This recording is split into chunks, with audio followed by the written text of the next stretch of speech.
Hello everyone, कैसे हैं आप सब। तो आज हम प्लाज़ो पैंट की कटिंग करेंगे और ये जो प्लाज़ो पैंट रहेगा इसकी मोरी में इस तरह से एम्ब्रॉयडरी रहेगी। ठीक है, यहाँ पर डिज़ाइन बना हुआ है कढ़ाई के साथ। तो ये फ्रंट पार्ट रहेगा हमारा। जो मेरी साइड है वो बंद साइड है, जो अपोजिट साइड है वो खुली साइड है। बंद साइड मैंने अपनी तरफ रखी है क्योंकि इस तरफ कढ़ाई के आगे कम मार्जिन है। ठीक है, तो ये हमारा सेंटर है। तो हम पहले सेंटर देखेंगे कि साइड से कितना आ रहा है स्पेस। अब जितना एक जगह से आया है उतना ही हम निशान ऊपर तक लगा लेंगे और इस लाइन को सीधा कर लेंगे। ये हमारा जो कढ़ाई है उसका सेंटर हो गया है ऊपर तक। अब इसी सेंटर के अकॉर्डिंग हमने अपने पैंट की कटिंग करनी है। तो पैंट की कटिंग की मैंने वीडियो ऑलरेडी डाल रखी है जिसे आपने बहुत ही ज़्यादा पसंद किया है। आप उसकी स्टिचिंग भी मांग रहे हैं, बहुत जल्दी उसकी वीडियो आएगी। इसी पैंट की स्टिचिंग मैं डालूँगी। तो ये देखिए कमर यहाँ पर 30 है। ठीक है, अब 30 का 1/4 जब यहाँ से लेते हैं तो कितना आ जाएगा 7.5 और प्लस हम कितना करते हैं 2.5 इंच। ठीक है, अब प्लस जब हम क्रॉच एरिया बढ़ाते हैं तो हम कितना करेंगे 2.5 इंच यहाँ पर करेंगे। तो ये सारा टोटल कितना हो गया, इसको प्लस कर लेना है। कमर का 1/4, 2.5 इंच ऊपर प्लेट वगैरह के लिए और 2.5 इंच हम क्रॉच एरिया के लिए। तो ये हो गया 12.5। ठीक है, अब हाफ हम कहाँ से लेते हैं, सेंटर हम कहाँ से लेते हैं, तो सेंटर हम लेते हैं क्रॉच एरिया के पास से। ठीक है, तो यहाँ से हम सेंटर देख लेंगे पहले। 12.5 है तो 12.5 का आधा कितना हुआ 6.25। 6.25 एक साइड ले लिया, 6.25 दूसरी साइड ले लिया। ठीक है, अब इस लाइन को हम इस तरह से सीधा कर लेंगे, यानी कि जो हमारी साइड है वो ये वाली जो लाइन है यहीं तक हमारी पैंट की कटिंग हो सकती है लास्ट तक। ठीक है, तो अब इस लाइन से हमने अपना ड्राफ्ट जो है वो करना है। अब सबसे पहले हम लेंथ लेंगे। तो लेंथ हमारी 35 है। तो जैसे हम 1 इंच छोड़ करके लेंथ लेते हैं वैसे ही लेंगे। तो जो एम्ब्रॉयडरी लास्ट पॉइंट है वहाँ तक हमने ऊपर से निशान लगा लिया 1 इंच छोड़ के, यानी कि 34 पे निशान लगाया है। ठीक है, 34 ये लेंथ रेडी हमने निशान लगा लिया। 1 इंच हमने छोड़ दिया बाहर।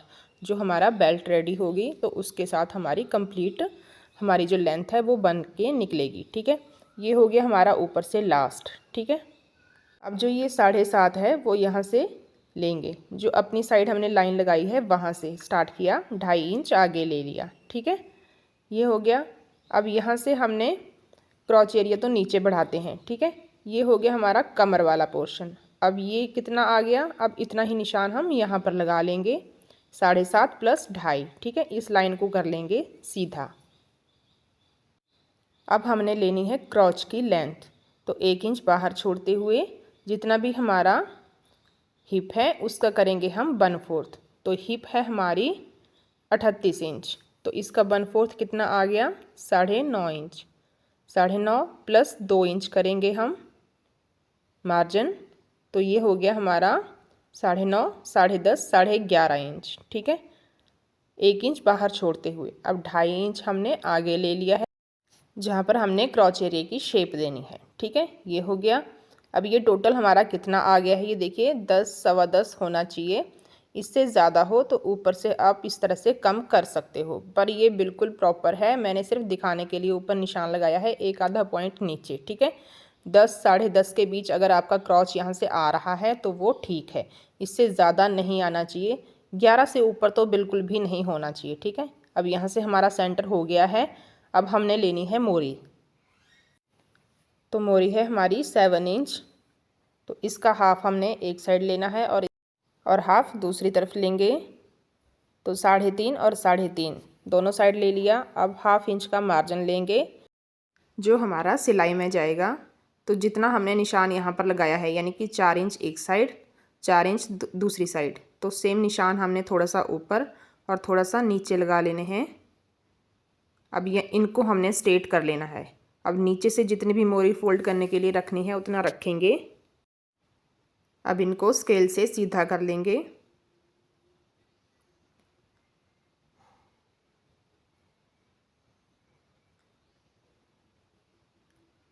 अब जो ये क्रॉच वाली लाइन है इसको भी हमने सीधा कर लेना है ताकि हमें दूसरी साइड पता चले कि हमारा निशान कहाँ तक आएगा। तो अब ये देखिए इस तरह से कर्व वाला स्केल रखेंगे, हल्की कर्व वाला। और इस तरह से मिला देंगे इस निशान को नीचे, और दूसरी साइड से भी सेम इसी तरह से मिला लेंगे। क्रॉच की शेप देंगे, हल्की सी शेप देंगे और यहाँ से इसको तिरछा इस तरह से मिला लेंगे। ये हमारा फ्रंट साइड डाउन होता है, इसको बोलते हैं फ्रंट साइड डाउन करना, ठीक है। तो इस तरह से इसकी कटिंग कर लेंगे। अभी अपनी साइड से कटिंग नहीं करेंगे, अपोजिट साइड से कटिंग करेंगे।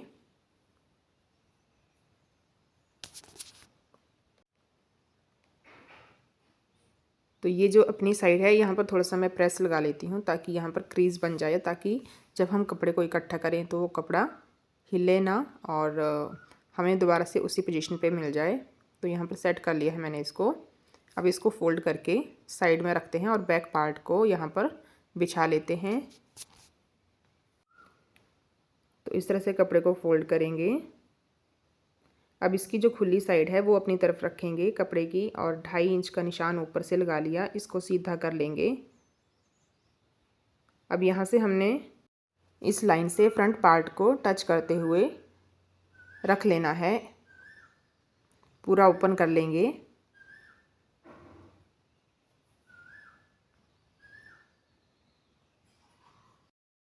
अब बैक पार्ट की मार्किंग करेंगे। तो नीचे से हम कितना लेंगे, 1 इंच, ठीक है। नीचे से हमने 1 इंच लेना है। और ये देखिए ये क्रॉच हमने कितना बढ़ा रखा है, 2.5 इंच। तो यहाँ से भी 2.5 इंच का निशान लगाएंगे ऊपर, इसको हम सीधा कर लेंगे, ऊपर तक सीधा कर लेना है इसको।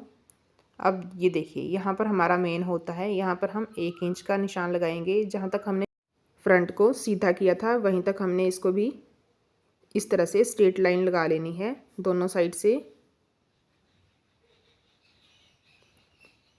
अब यहाँ से हमने क्रॉच बढ़ाना है बैक साइड का। तो ये कितना बढ़ाएंगे, फ्रंट हमारा 2.5 इंच है तो बैक हम 1 इंच कम लेंगे, यानी कि 1.5 इंच।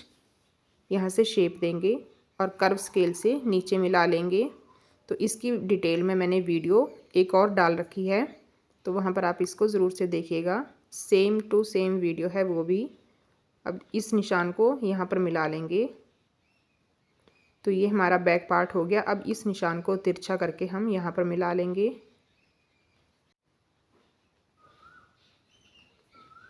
अब इसकी हम कटिंग कर लेंगे। कटिंग करने से पहले ये जो हमारा साइड से है, ये देखिए ये कोना नहीं बढ़ना चाहिए। यहाँ पर हम इस तरह से स्केल को रखेंगे अच्छी तरह से और इस तरह से शेप देंगे। ये कोना बिल्कुल हमने ख़त्म करना होता है। तो ये देखिए हमारा थाई भी कंप्लीट हो गया है यहाँ से। तो अब इसकी हम कटिंग कर लेंगे।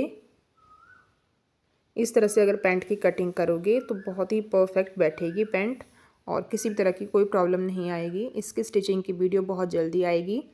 तो स्टिचिंग की वीडियो देखने के लिए और भी अच्छी अच्छी वीडियोस देखने के लिए चैनल को सब्सक्राइब कर लीजिएगा और बेल आइकन को ज़रूर से प्रेस कीजिएगा। बेल आइकन को प्रेस करने से क्या होता है कि हर वीडियो की नोटिफिकेशन आप तक पहुँच जाती है। तो फ्रंट को भी हमने डाउन कर लिया है कट, और इस तरह से हमारा पैंट की कटिंग हो गई है। तो अब कर लेते हैं हम पॉकेट की कटिंग।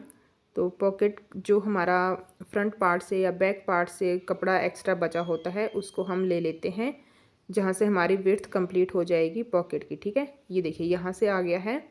तो 7 इंच तक इसकी विड्थ चाहिए होती है और लेंथ इसकी 12 से 13 इंच के बीच काफ़ी होती है। ऊपर से हम 5 इंच रखेंगे और नीचे से 7 या 7.5 रखेंगे। बंद साइड अपनी तरफ रखेंगे कपड़े की और इस तरह से मिला लेंगे। यहाँ से हल्की सी शेप देंगे और इसकी कटिंग कर लेंगे। तो ये हमारी पॉकेट हो गई। अब हमने बेल्ट के लिए कपड़ा निकालना है। तो ये देखिए इसको साइड रखेंगे, ये हमारा नेक वगैरह के लिए काम आ जाएगा। तो यहाँ से हम इस कपड़े को फोल्ड करेंगे जो हमारा पैंट की साइड से बचा होता है। अब यहाँ से हम 5 इंच की विड्थ का हम कपड़ा निकाल लेंगे। लेंथ ये जितनी भी है वो निकाल लेंगे, जो एक्स्ट्रा बाद में बचेगी उसको साइड करेंगे। तो 5 इंच की हमने विड्थ ले ली है और यहाँ पर कट कर लिया है। 2 हमारी बेल्ट निकल गई हैं फ्रंट और बैक के लिए। तो वीडियो को दबा के शेयर करना है, बहुत ही परफेक्ट वीडियो है। Bye bye.